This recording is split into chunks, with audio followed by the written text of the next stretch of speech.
The film starts when we see Nick and Audrey Spitz now have a business running a private detective agency after quitting their jobs 4 years ago. They initially got popular after solving the case but end up being terrible detectives.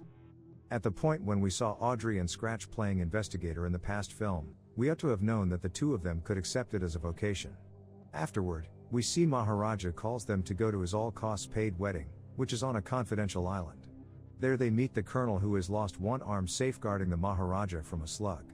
Maharaja has employed another guardian, Louis, that works alongside the colonel, however the colonel detests him simultaneously. Audrey and Scratch meet Claude Maharaj, his life partner, who used to be a regular citizen. They in a split second fall head over heels and choose to get hitched. Try not to figure out this. Everybody falls effectively enamored with a rich man, though a destitute individual gets no opportunity. Might you at any point relate in their room? The Spitzes are losing their psyches at the extravagant gifts, food, and outfits that had been given by the hosts. At the ceremony, the couple meets Francisco, a retired soccer player who is Cadet's ex-boyfriend. We saw Audrey also has an awkward interaction with Countess Kak and Sarah Maharaj as a half-sister. Then Maharaja, Vikram makes a grand entry riding an elephant.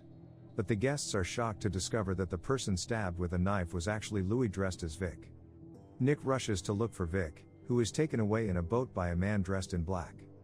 Meanwhile, Nick and Audrey investigate Maharaja's kidnapping and Louis's murder, concluding that someone guided Louis on the elephant and someone else kidnapped Maharaja.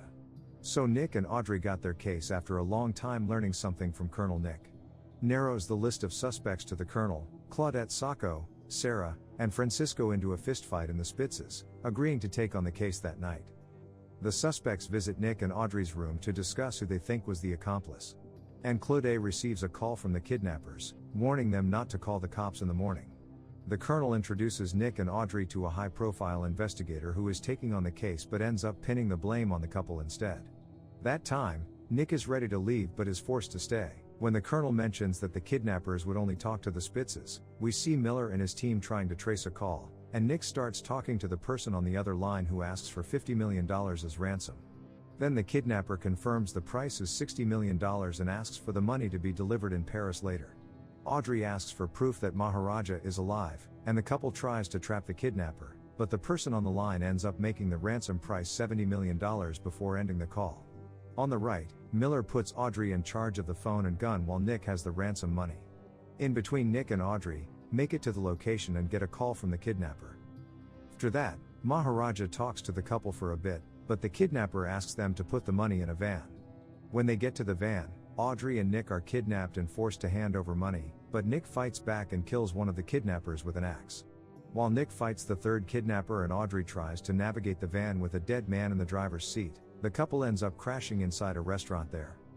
The couple learns that the cheese knife from their room was Louis's murder weapon and that they had fled with the money, which made them the prime suspects in the investigation. Even after that, Miller finds the Spitzes and takes away the ransom money, leading to Audrey questioning if he is the kidnapper.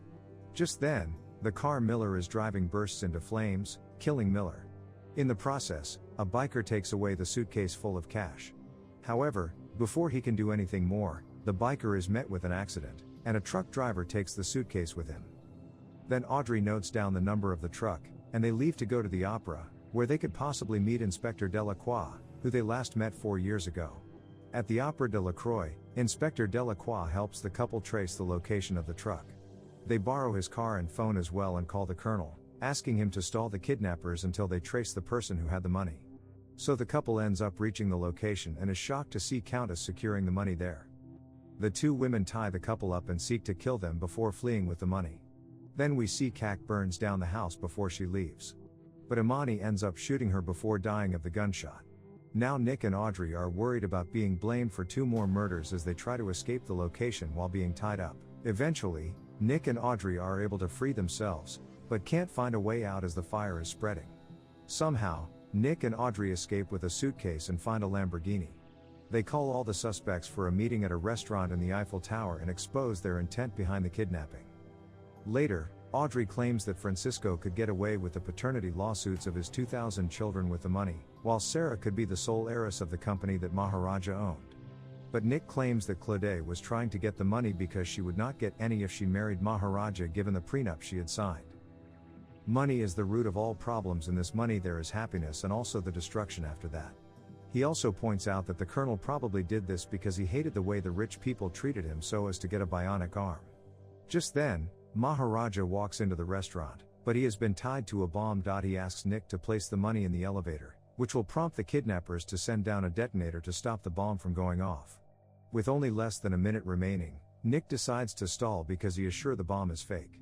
When the timer counts down to 0, everyone is shocked to see how the bomb does not go off. Later, Miller enters the restaurant from the glass windows. He takes the money away and turns on the timers to the bomb again before escaping.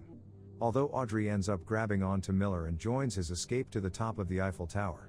So Nick rushes behind to follow Audrey and takes Delacroix's gun along with him. Instead of using the elevator, Nick ends up fighting Miller's men on the stairs to the top. Meanwhile, Audrey manages to steal the detonator from Miller and turn off the bomb while Nick fights Miller's men. When Francisco arrives to help, Nick and Audrey threatens to throw away the suitcase full of cash. If Miller does anything to the detonator, Nick attempts to shoot Miller with 2 guns, but fails. After that, Nick destroys the detonator, which eventually turns off the bomb. Miller pushes Audrey off the roof and snatches the briefcase from her. Meanwhile, Nick tackles Miller as Audrey hangs off the tower on a harness. Nick manages to open the suitcase just as Miller's escape ride. A helicopter arrives at the top of the Eiffel and the money from the suitcase ends up flying out. Later, Miller calls the pilot of the helicopter and asks him to kill the witnesses in the restaurant. Audrey manages to hold onto the tower while Nick and Miller fight. Then she arrives at the top of the elevator with a gun but fails to shoot Miller. The couple manages to work together and tie Miller to the harness while Nick pushes him off the rifle. He falls on it and crash. Once they are back at the restaurant, Audrey discovers that Sarah smeared her henna during the night of the Sangeet, when Maharaja was kidnapped, leading to her stealing a gun and attempting to shoot Maharaja. However, Colonel comes in just in time and saves him, but ends up getting shot on his only remaining arm. Claudette helps tackle Sarah and the to-be married couple decides to elope. At the end, Maharaja sends the couple a briefcase full of $10 million as a gift for saving his life, while the briefcase itself costs another $3 million. Later, Nick and Audrey, upon Maharaja's request, go on a honeymoon using his private helicopter. But the pilot takes away the cash from the couple and jumps off the helicopter. Thanks for watching Real Recapped. Please hit the subscribe button so you can get notified for more videos like this.